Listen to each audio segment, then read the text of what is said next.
Hello everyone.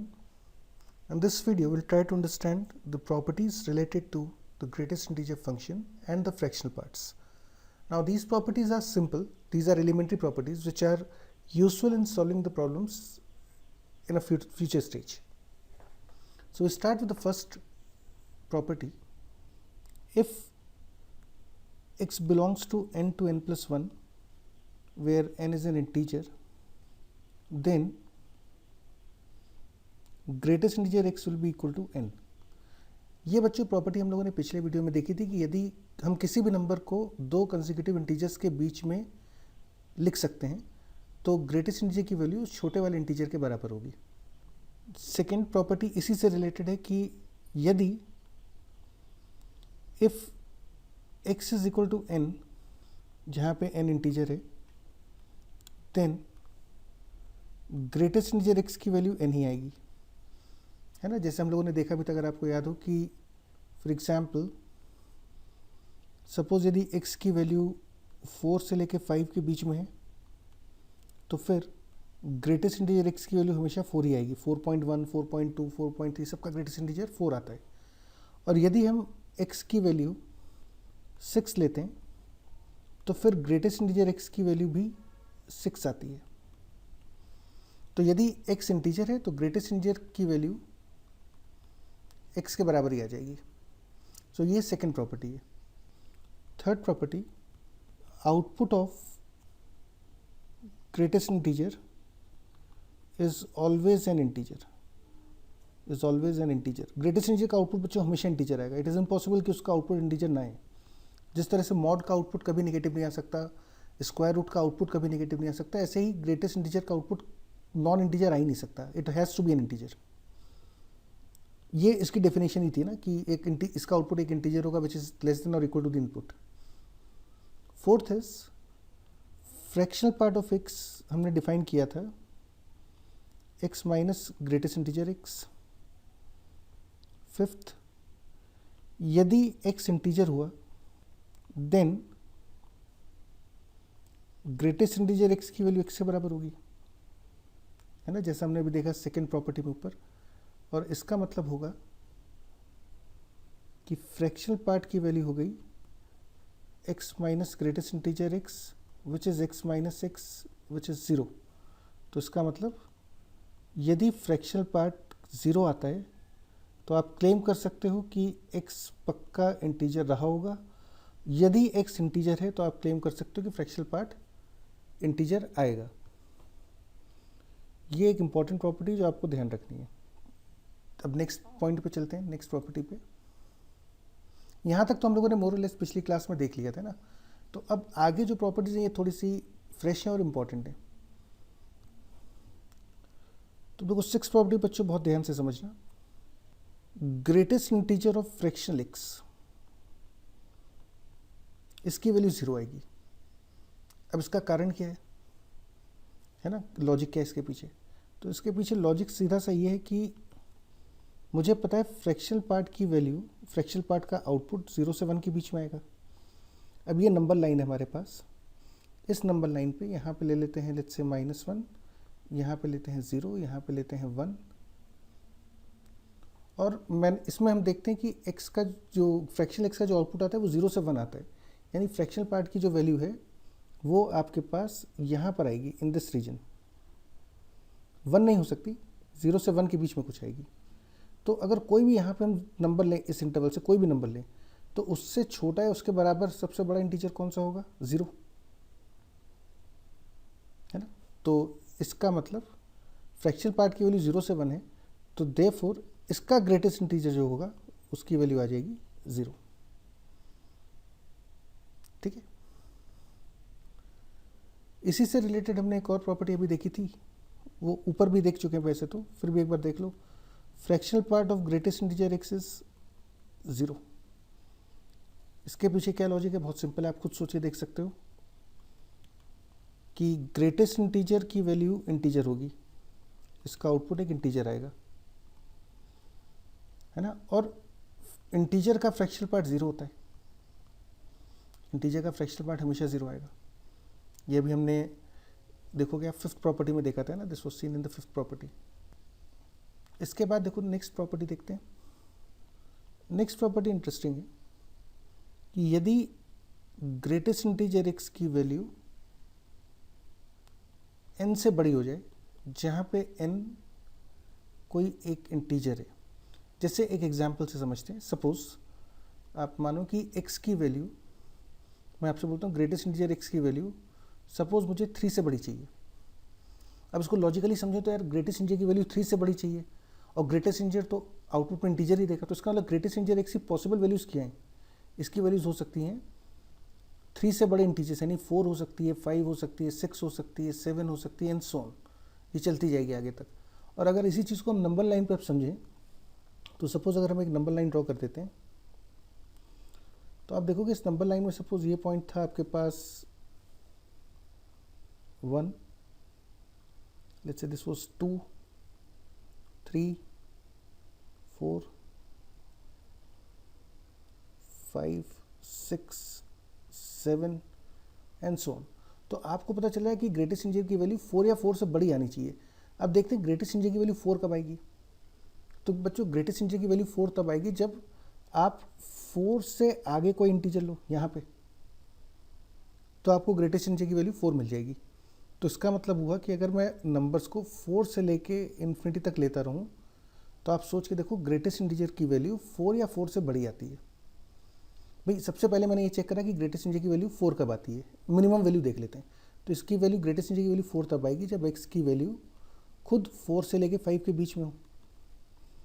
और यदि x की वैल्यू 4 से 5 के बीच में है तो ग्रेटेस्ट इंटीजर 4 आ जाएगा। और यदि x की वैल्यू और आगे ले जाएं, 5 से भी बड़ी कर दे, 6 तक ले जाएं, 7 तक, तो ग्रेटेस्ट इंटीजर पक्का 4 से बड़ा ही आएगा। ठीक है ना। तो इस केस में आपका आंसर क्या होगा कि x बिलोंग्स टू 4 से लेके इन्फिनिटी। ठीक है ना। तो इसी तरह से यदि आपके पास आता है कि ग्रेटेस्ट इंटीजर x की वैल्यू मुझे n से बड़ी चाहिए, तो इसका मतलब हुआ कि therefore x should belong to n+1 से इन्फिनिटी, क्योंकि n+1 पे आपको सबसे पहली बार n मिलेगा, है ना। मतलब सबसे जब आप n+1 पे जाओगे तो मुझे चाहिए ग्रेटेस्ट इंटीजर की वैल्यू n से बड़ी, तो ग्रेटेस्ट इंटीजर की सबसे छोटी वैल्यू क्या हो सकती है? The least value of greatest integer can be n+1. It can be n+2 also. It can be n+3 and so on. It will continue till infinity. तो यदि ग्रेटेस्ट इंटीजर की वैल्यू n+1 चाहिए तो x की value obviously n+1 से बड़ी होनी चाहिए, n+1 के बराबर हो तो भी चलेगा। अगर आपने n+1 से छोटी कर दी, यदि x की वैल्यू मैंने n+1 से छोटी कर दी, तो इसका मतलब कि x जो होगा वो डेफिनेटली इस इंटरवल में, इससे छोटे इंटरवल में होगा। तो आप देखोगे ग्रेटेस्ट इंटीजर का वैल्यू लेस देन और इक्वल टू n आ जाएगी हमेशा। ठीक है। तो this was the 8th property. इसी से मिलती जुलती एक देखते हैं 9th इज कि यदि ग्रेटेस्ट इंटीजर x की वैल्यू n से छोटी हो, जहाँ पे n कोई इंटीजर है, if n is an integer and greatest integer x is smaller than n, तो उस केस में, in that case, what can be the values of x? जैसे again take an example, suppose greatest integer x की value मैं चाहता हूँ 5 से छोटी हो, तो let's draw number line first, है ना। एक नंबर लाइन बनाई हमने और अब इस नंबर लाइन पे कुछ पॉइंट्स प्लॉट कर लेते हैं। जैसे suppose we plot 1, 2, 3, 4, 5, 6, 7 and so on. अब वो कह रहा है कि ग्रेटेस्ट इंटीजर की वैल्यू 5 से छोटी हो और मुझे पता है ग्रेटेस्ट इंटीजर का आउटपुट तो इंटीजर ही आएगा। तो इसका मतलब हुआ कि ग्रेटेस्ट इंटीजर की जो वैल्यू है वो क्या क्या हो सकती है? The value of greatest integer x can B 4, this can be 3, this can be 2, this can be 1, it can be 0, -1 and so on, चलता रहेगा ऐसे ही। तो इसका मतलब हुआ कि ग्रेटेस्ट इंटीजर की वैल्यू 4 कब आएगी? मैं वापस से एक्सट्रीम वैल्यू देख रहा हूँ पिछली बार की तरह, looking at this extreme value, 4 कब आती है? तो यार इसकी वैल्यू 4 तो तब आएगी जब x की वैल्यू 4 से लेके 5 के बीच में हो, 5 के बराबर ना हो, है ना। ये वैल्यू मुझे तब मिलेगी जब x की वैल्यू 4 से लेके 5 के बीच में हो बाय डेफिनेशन। और इससे छोटी कब मिलेगी? जब मैं 4 से और पीछे चला जाऊं। तो इसका मतलब क्या हुआ? x should be less than 5। 5 से छोटे आप कोई भी वैल्यू डालो, 5 नहीं डाल सकते क्योंकि 5 पे इसका ग्रेटेस्ट रेंज है, 5 के बराबर आ जाएगा। 5 से बड़ी पे फिर ये 5 या 5 से बड़ा आउटपुट देगा, लेकिन 5 से छोटे इनपुट पे ग्रेटेस्ट रेंज की वैल्यू हमेशा 5 से छोटी ही आएगी। ठीक है, तो इसका मतलब हुआ यहाँ पे सेम लॉजिक अगर हम यहाँ पे लगाएं तो इसका मतलब होता है कि इफ एक greatest range X is smaller than N, in that case therefore x should be smaller than n, है ना। लॉजिक क्या है इसके पीछे, क्योंकि आपको यदि ग्रेटेस्ट इंटीजर की वैल्यू n से छोटी चाहिए तो output of greatest integer x can be equal to n minus 1, it can be n minus 2, it can be n minus 3 and so on. अब आउटपुट n minus 1 कब आएगा? Output n minus 1 तब आएगा जब x की value यहाँ पे देखें अगर हम, तो इसका मतलब ये तो तब आती वैल्यू जब हमारे पास x होता n minus 1 से लेके n तक, और इसको मैं अगर और छोटा कर दूँ तो मुझे ये वाली वैल्यूज मिलने लगेंगी। तो इसका मतलब x की वैल्यू n से तो पक्का छोटी आने वाली है, तो that gives the result. Now the next property फिर से इसी से मिलती जुलती है, which is the 10th property.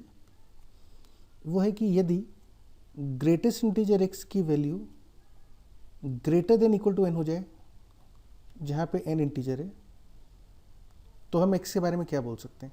अब हम इसको बच्चों डायरेक्ट कर रहे हैं, आप चाहो तो एग्जाम्पल से वेरीफाई कर सकते हो, लेकिन I am solving this directly no.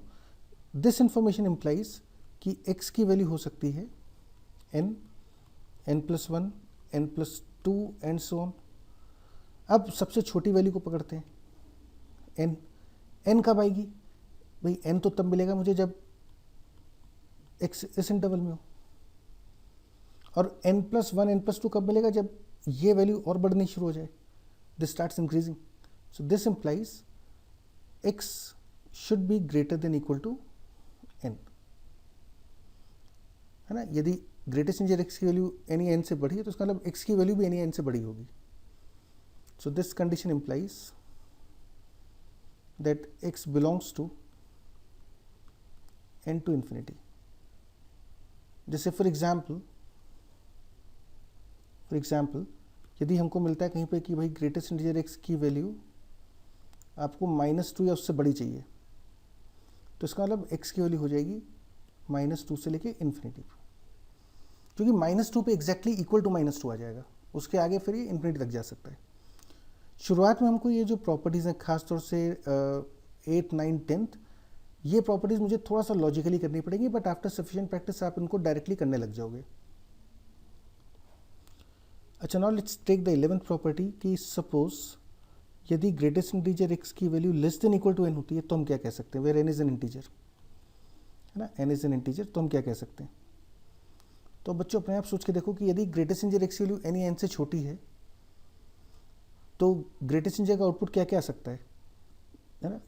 The value of greatest integer can be, the value of greatest integer x can B n, n-1, n-2 and so on. अब सबसे छोटी वैल्यू पकड़ते हैं कि भाई n कब आएगी, तो यार ये वैल्यू तो n तब मिलेगी जब x की वैल्यू n से लेके n+1 तक हो, बाय डेफिनेशन। और यदि मैं चाहता हूँ कि मुझे n से छोटी वैल्यूज़ मिले, ये वाली वैल्यूज़ मिले, तो मैं इस n को और छोटा कर सकता हूँ, मैं n-1 कर दूँ, n-2 कर दूँ, तो और छोटे वैल्यूज़ जानने लगेंगी। तो इसका मतलब हुआ this condition implies that x should belong to -infinity से लेके n+1 तक। जैसे कि फॉर एग्जाम्पल यदि कोई आपसे बोलता है कि भाई ग्रेटेस्ट इंटीजर x की वैल्यू मुझे लेस देन और इक्वल टू 3 चाहिए, तो आप x की वैल्यू ले सकते हो -इन्फिनिटी से लेके 4। ये इंपॉर्टेंट है ना, ये चीज़ समझ में आनी चाहिए आपको। 4 नहीं ले सकता मैं, क्योंकि 4 पे तो ग्रेटेस्ट इंटीजर 4 हो जाएगा। 3.9 ले सकता हूँ, 3.9 का ग्रेटेस्ट इंटीजर 3 होता है। You have the equality case. ठीक है, तो बच्चों ये 4 चीज़ हमको ध्यान रखनी है इसमें। And again in almost everything, in all the properties जो अभी तक आप देख रहे हो, सबसे ज़्यादा यूज़ जो हम कर रहे हैं वो पहली प्रॉपर्टी या डेफिनेशन का कर रहे हैं। सबसे ज़्यादा इंपॉर्टेंट ये वाली प्रॉपर्टी हो रही है, इसका यूज़ सब जगह हो रहा है कि यदि x n से n+1 के बीच में है तो फिर ग्रेटेस्ट इंटीजर x की वैल्यू n के बराबर ही होगी। ठीक है, this property is like greatest integer of x plus greatest integer of minus x, इसकी वैल्यू आएगी 0 if x is an integer. यदि x इंटीजर है बच्चों तो greatest integer x plus greatest integer minus x हमेशा 0 आएगा। और यदि x इंटीजर नहीं है, if x is not an integer, if x is not an integer, तो इस केस में इसकी वैल्यू आएगी -1। ठीक है, और इसके पीछे प्रूफ क्या है इसका, है ना, क्यों क्यों ऐसा बोल सकते हैं हम। तो now the proof is also very interesting. The proof is, हम इस क्वेश्चन को दो केसेस में तोड़ लेते हैं। Suppose if x belongs to integer, say x is equal to n, ठीक है, then greatest integer of x will be equal to greatest integer of n and this is equal to n, क्योंकि अगर input integer है तो output greatest integer का integer ही आएगा, same integer. इसी तरह से एंड यदि x की वैल्यू n है तो माइनस एक्स की वैल्यू किसके बराबर होगी, -n। तो therefore greatest integer of minus X will be equal to greatest integer of -n। -n भी एक इंटीजर है, this is also an integer, तो उसका ग्रेटेस्ट इंटीजर कितना आ जाएगा, सेम वैल्यू -n। तो what is the value of greatest integer of x plus greatest integer of -x। तो यहां से आया था n, यहां से आया -n, तो therefore we get greatest integer of x plus greatest integer of -x is 0 यदि x इंटीजर होता है। Now this is a trivial proof, ये बहुत सिंपल सा प्रूफ है। आप चाहो तो एग्जाम्पल लेके भी वेरीफाई कर सकते हो। जैसे for example may be greatest integer of 4 plus greatest integer of -4 will be 0. What happens if n is not an integer? Suppose if x does not belong to integers, so let's say x belongs to the interval n to n plus 1. तो यदि x n से n plus 1 के बीच में, देखो अब x integer नहीं हो सकता ना, तो n से n plus 1 ओपन इंटरवल, तो इसको हम ऐसा भी लिख सकते हैं कि n से लेके x की वैल्यू n plus 1 के बीच में, ठीक है। तो इसका मतलब हुआ माइनस टाइम्स n plus 1 से लेके -x की वैल्यू -n के बीच में होगी, क्योंकि अगर आप माइनस से इनइक्वालिटी मल्टीप्लाई करोगे तो inequation will be reversed. This implies greatest integer of x will be equal to n, है ना, इस वाले इंटीजर के बराबर आ जाएगी पहले वाले के, और greatest integer of -x will be equal to minus times n plus 1, ये अपने छोटे वाले इंटीजर के बराबर आएगा।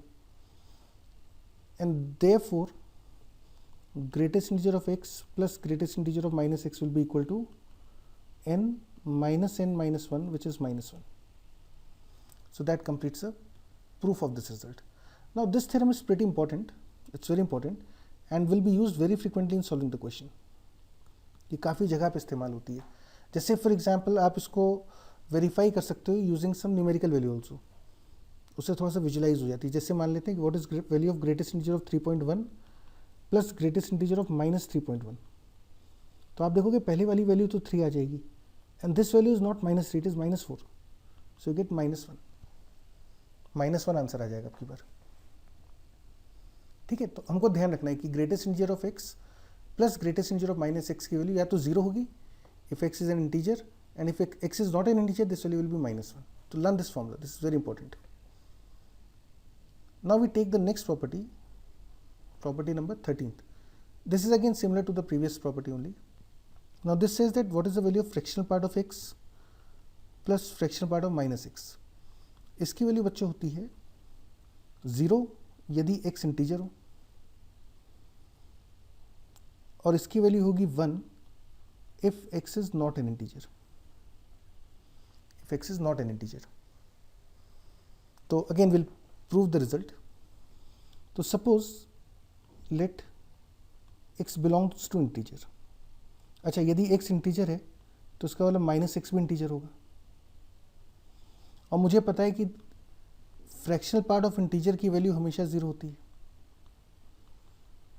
है ना, fractional part of N integer is 0, जो हमने पिछली प्रॉपर्टीज में देखा था। तो this implies therefore fractional part of x, क्योंकि x इंटीजर है, plus fractional part of -x, क्योंकि x इंटीजर है, तो ये वैल्यू भी 0 होगी, ये वैल्यू भी ज़ीरो होगी, तो दोनों का सम ज़ीरो ही आ जाएगा। You get this condition. ठीक इसी तरह से यदि suppose if x does not belong to integers, if x does not belong to integers, then fractional part of x plus fractional part of minus x will be equal to x minus greatest integer of x by definition plus minus x minus greatest integer of minus x, है ना। ये हमारे पास आ जाएगा by definition. इसको यदि हम add करेंगे तो विल फाइंड कि x और x तो कैंसिल हो जाएंगे, these two get cancelled out, you will be left with minus times greatest integer x plus greatest integer of minus x. Using the previous property, we know that this particular value is equal to minus 1. So therefore our answer becomes minus of minus 1, which is plus 1. So this is again important property, इसकी भी आपको कई जगह ज़रूरत पड़ने वाली है, तो बेटर है कि आप इसको भी याद कर लो। ठीक है, सिंपल है।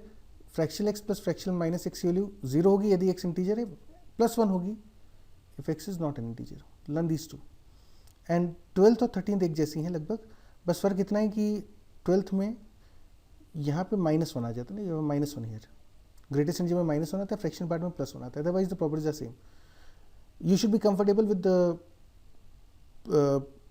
फर्स्ट 11 प्रॉपर्टीज ऑल्सो, खासतौर से greatest integer x less than n, greater than n, less than equal to n, and so. चलो now we move to the next property which is 14th। अच्छा बच्चों, ये प्रॉपर्टीज इतनी सारी आपको देख के लगेगा कि यार इतनी याद कैसे होंगी। अभी याद नहीं करनी है, अभी आपको समझ लो कैसे यूज़ होती हैं, है ना। कुछ बेसिक प्रॉपर्टीज आप देखोगे, फिर जब हम प्रॉब्लम सॉल्विंग करेंगे नेक्स्ट वीडियो में, तो कुछ प्रॉपर्टीज बार बार यूज़ होंगी, उनको याद कर लेंगे। जो बहुत कम यूज़ हो रही उनको समझ लेते हैं एक बार, फिर ओवर द टाइम अपने आप याद हो जाएंगी। डू नॉट स्टार्ट, मतलब ठीक है एक बार याद करके शुरू करेंगे, लेकिन धीरे धीरे नेचुरली अपने आप याद होने लग जाएंगी। We start with the next property. Now the next property is कि greatest integer of x plus p is equal to greatest integer of x plus p where p is an integer. Now this is again a very interesting property. तो ये property कहती है कि यार यदि आपके पास bracket के अंदर, ग्रेटेस्ट इंटीजर के ब्रैकेट के अंदर, if you have an integer p with addition subtraction sign, तो आप इस इंटीजर को बाहर ला सकते हो। I can take the integer out of the bracket. जैसे फॉर एग्जाम्पल सपोज मुझे 4.3 का ग्रेटेस्ट इंटीजर चाहिए, I know that this value is 4। Now I use the above property, मैं इसको तो ऐसा लिख सकता हूँ, आई can write this is 1.3 plus 3। और अब ऊपर वाली प्रॉपर्टी कहती है कि आप इस इंटीजर को एडिशन सब्ट्रैक्शन में बाहर ला सकते हो, तो I can write this is greatest integer of 1.3 plus 3। Now this particular value equals to 1, so this overall becomes 1 plus 3 which is 4, और यही 4 यहाँ पे भी आया था। ये प्रॉपर्टी कहती है ना, जैसे नेगेटिव में भी चलेगा। जैसे मान लेते हैं फॉर एग्जांपल, सपोज अगर आपको 4.3 को हम लिखें, लेट्स से 8.3 माइनस 4, ऐसा भी लिख सकते हैं। So this is same as, क्योंकि अब ये इंटीजर है, माइनस 4 इज एन इंटीजर, तो you can take this out of the bracket, तो you can write this as 8.3 का greatest integer minus 4. Now this value is equal to 8, so therefore we get 8 minus 4 which is 4. ठीक है, and there is a rigorous proof of this as well, so let's look at the proof also. So I'm telling you the proof of this result. ठीक है, now the proof is let x lie in this interval. Definitely x इस interval में होगा ही. We can always find an integer n such that x lies between n and n plus 1. ये हम लोगों ने पहले सीखा था ना. So now therefore n plus p will be less than equal to x plus p is less than n plus p plus 1. Okay, now again this number and this number are consecutive. और यदि आप किसी भी number को दो consecutive integers के बीच में लिखते हो तो उसका ग्रेटेस्ट इंटीजर लेफ्ट साइड वाला इंटीजर आ जाता है। तो therefore greatest integer of x plus p will be equal to n plus p, and that completes the proof. क्योंकि n की जगह मैं लिख सकता हूँ greatest integer of x plus p. This is the simple proof of this result. In the same way, we take a last basic property 15th, जो कहता है कि fractional part of x plus p will be equal to fractional x if x belongs to, if p belongs to integers. तो यदि p integer होगा, if p belongs to integers, तो fractional part से p बाहर नहीं आएगा. Fractional part जो है वो कंज्यूम हो जाएगा. फ्रैक्शनल पार्ट का ब्रैकेट जो है वो अंदर इंटीजर को एडिशन सब्ट्रैक्शन में खा जाता है, कंज्यूम कर जाता है. ठीक है ना. जैसे फॉर एग्जांपल अगर मैं आपसे पूछूं कि भाई what is fractional part of x plus 2, तो this will be same as fractional part of x. ये 2 को खा जाएगा, है ना. फ्रैक्शनल पार्ट इसको बाहर ही नहीं आने देगा. It will consume this. Addition subtraction में इंटीजर कंज्यूम हो जाता है. For example let's take a numerical value. Suppose I am interested in 4.3 का fractional part. Now we know that this value is 4.3 minus 4 which is 0.3 using the definition of fractional part. अब हम इसको ऐसा लिख लेते हैं. I write it as fractional part of 6.3 minus 3. ठीक है. अब आप देखो 6.3 minus 2, सॉरी, 6.3 minus 2, मुझे इसका फ्रैक्शनल पार्ट देखना है. So now this is same as fractional part of 6.3. 4.3 और 6.3 का फ्रैक्शनल पार्ट सेम है. In both the cases this is 0.3. तो फ्रैक्शनल पार्ट में आप अंदर इंटीजर ऐड सब्ट्रैक्ट करोगे, उससे कोई फर्क नहीं पड़ता, वैल्यू सेम आने वाली है. मतलब 0.2 का फ्रैक्शनल पार्ट, 1.2 का फ्रैक्शनल पार्ट, 2.2 का फ्रैक्शनल पार्ट, इवन 3.2 का फ्रैक्शनल पार्ट, ये सारी वैल्यूज बच्चों बराबर है. आप नेगेटिव पे भी जा सकते हो. माइनस 0.8 का फ्रैक्शनल पार्ट, है ना, 1 सब्ट्रैक्ट कर दिया मैंने इसमें से. Now I subtract 2 from here, तो माइनस 1.8 का फ्रैक्शनल पार्ट, ये सारी वैल्यूज सेम है. All these values are equal. Fractional part में इंटीजर जोड़ने घटाने पे कोई फर्क नहीं पड़ता, वो अंदर उसको इंटीजर को कंज्यूम कर जाएगा. Let's look at the formal proof of the question. तो if p is an integer, fractional part of x plus p can be written in this form. In the previous property हमने देखा था कि ये p जो है ये इस इंटीजर से बाहर आ जाता है. And this will be same as, क्योंकि p और ये p कैंसिल हो जाएंगे. And this is nothing but fractional part of x. So that completes the proof कि fractional part of x plus p is equal to fractional part of x. So now these are 15 properties and these are very basic properties. मतलब greatest integer में इसके आगे भी properties होती हैं, लेकिन वो भी आप digest नहीं कर पाओगे. तो I'm not discussing them right now. Maybe we'll discuss it in some other video. लेकिन अभी to start the curriculum you have to at least learn these properties. है ना. एक बार इनको देखते हैं. In the next video we'll be looking at some problems. Problem solving skills देखते हैं, डेवलप करेंगे हम लोग बाय अंडरस्टैंडिंग द प्रॉपर्टीज. तो in the next video come prepared with the properties.